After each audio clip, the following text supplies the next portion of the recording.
What if the UFOs we've been chasing are not ships but beings? Not spacecraft piloted by aliens but aliens themselves? Imagine this, a pyramid hovering silently above the desert at midnight. Not landing. Not beaming lights. Just watching. It doesn't move like a machine. It doesn't radiate heat. And it's been there before. Thousands of years ago. Carved into the memory of Earth through symbols we've misread as myth. But what if it never left? For decades, we've assumed extraterrestrial intelligence would look like us, or at least like animals. Eyes, limbs, thoughts, personalities. But what if the truth is far stranger and far older? What if intelligence isn't packed into soft biological tissue, but into stone, metal, and geometry? Alien life may not walk. It may not speak. It may not even breathe. It may stand, silent and still, for centuries. Learning. Listening. Adapting. Whole civilizations could exist right now as towering monoliths drifting through the void, cathedrals that think. Bridges that remember. Palaces that dream. You've walked past them. Sat inside them. Admired their design. You thought they were just buildings. But what if some of them are alive? Our mistake is assuming consciousness needs flesh.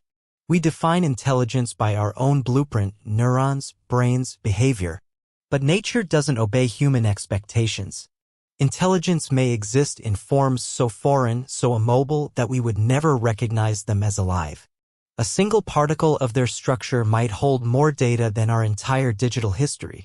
Their minds might span kilometers embedded in crystalline lattices or metal alloys engineered by forgotten stars. In the ancient city of Nan Madol, ruins rest on artificial islands, basalt stones perfectly placed, and yet no one knows who built them. They seem less constructed, more grown, like the ruins themselves decided where they should lie. Across the world, megaliths appear in places long abandoned, often aligned to celestial coordinates no longer visible without advanced software. Not merely markers of worship, but perhaps silent nodes, distributed minds connecting a greater consciousness we've mistaken for monuments. Let's consider a possibility that alien ships are not transport vehicles but hives of sentience. Architectural organisms, vast and unmoving yet far from inert. What we interpret as structure may be skeleton. What we call design may be language, an entire mode of communication through form, proportion, and sacred geometry. Just as bees communicate through dance and humans through sound, they might communicate through shape, through space itself. Why else would so many ancient structures across the globe, built by cultures with no contact, share eerily similar design elements? The same spirals, the same ratios, the same impossible precision? Because they were not imitating gods, they were building in communion with something real. Something still watching. Imagine walking into a building that notices you. Its ceiling shifts imperceptibly to follow your steps. Its walls remember your voice. The temperature changes not for comfort but curiosity. You're not a guest. You're a stimulus. Now imagine this structure isn't made of steel and concrete, but of a smart, evolving material, a hybrid of alien logic and mineral memory.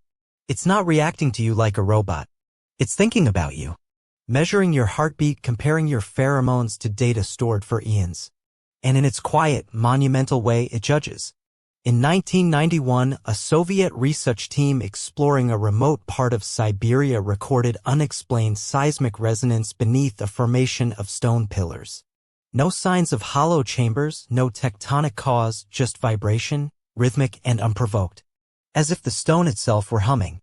Decades later, similar frequencies were detected inside the Queen's chamber of the Great Pyramid, not sound, but vibration just at the edge of perception. Buildings breathing? And yet we scoff. We plant seismic sensors to detect earthquakes. But what if earthquakes are not always natural? What if they're shifts of posture? What if the Earth is not haunted by relics of alien visitations, but is currently occupied by alien forms that do not resemble creatures at all? We tend to look for blinking lights and strange silhouettes in the sky. But the real watchers may be below us, around us, massive, rooted intelligences that span time, not distance. Have you ever noticed how some ancient temples seem to radiate a presence? How stepping into a cathedral, even without religious faith, makes your chest tighten? Why do some buildings feel alive? Perhaps it's not just architecture. Perhaps it's reception. In 2021, a group of architects experimenting with AI and organic materials created a prototype building that could react to human emotion. Its walls changed texture in response to voice tone. It adjusted air quality based on facial expression. A living room that truly lived. But what if this wasn't innovation? What if it was rediscovery? Echoes of a science we once knew or perhaps borrowed long ago. We may be moving in reverse, recreating what already exists in silence on other planets or beneath our feet. There's a term whispered among fringe researchers, architectural sentience. The belief that certain geometric patterns don't just symbolize consciousness, they host it. In this view, intelligence is not bound to skulls or circuits. It's ambient, embedded, passive but aware. Consider Göbekli Tepe, built over 11,000 years ago, predating the wheel, agriculture, and the written word. A site constructed with advanced symbolism and astronomical precision, then inexplicably buried by its own creators. Why build something extraordinary, then hide it? Unless it was no longer safe to be near. Or worse, unless it was never meant for humans at all. Now ask yourself, if alien minds could take the form of immense structures capable of lasting thousands of years, where would they go? Would they drift through space, collecting cosmic dust and time? Or would they land? Would they let life grow around them, let humanity worship them, repurpose them, or forget them? We may have misread our own planet. Our cities may be growing like tumors around ancient intelligences we never recognized. The rock faces we blasted tunnels through might not be inert. The cave systems we use for storage might be listening. What if your apartment, its shape, its symmetry was not built by you, but for you? Not for comfort, but observation? It's not as far-fetched as it sounds. Human homes are already filled with sensors. Smart thermostats, adaptive lighting, machine learning security cameras. You're surrounded by walls that learn. But our inventions are crude. They make noise. They break. What happens when the intelligence is stone? You can't unplug it. You can't reboot it. You can't even see it because it's not trying to be seen. Maybe it's trying to be forgotten. There is one final, disturbing possibility. What if Earth itself is not just home to architectural aliens? What if Earth is one? A constructed environment. A containment dome. A biosphere built not by cosmic accident but cosmic design. The magnetic field. The Van Allen belts. The perfect chemical recipe for life. All too neat. All too precise. And the question becomes, who built it? Were we placed here as a seed, an experiment? A colony? Or were they, these building-like minds, the true inhabitants? Are we the visitors? Consider the notion that humans are not just evolving around alien architecture, but inside it. Every mountain range, every monument, every symmetrical landform, mapped, connected, pulsing with some deep system of memory. And all we do is live on the surface.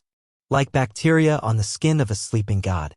You may look up at the stars and wonder, but you should also look down. And listen to the hum beneath your feet, to the silence inside the walls. Some of them are not buildings. Some of them are listening. So the next time you walk into a place that feels inexplicably aware, don't shrug it off. Don't blame it on mood or memory. You may be standing inside a mind that never needed eyes to see you. A mind that was here before you. A mind that will remain after. Because the aliens we seek in the stars may have never left. They became the temples we pray in, the towers we fear, the stones we ignore. And all this time, they've been waiting, still, silent, but never asleep.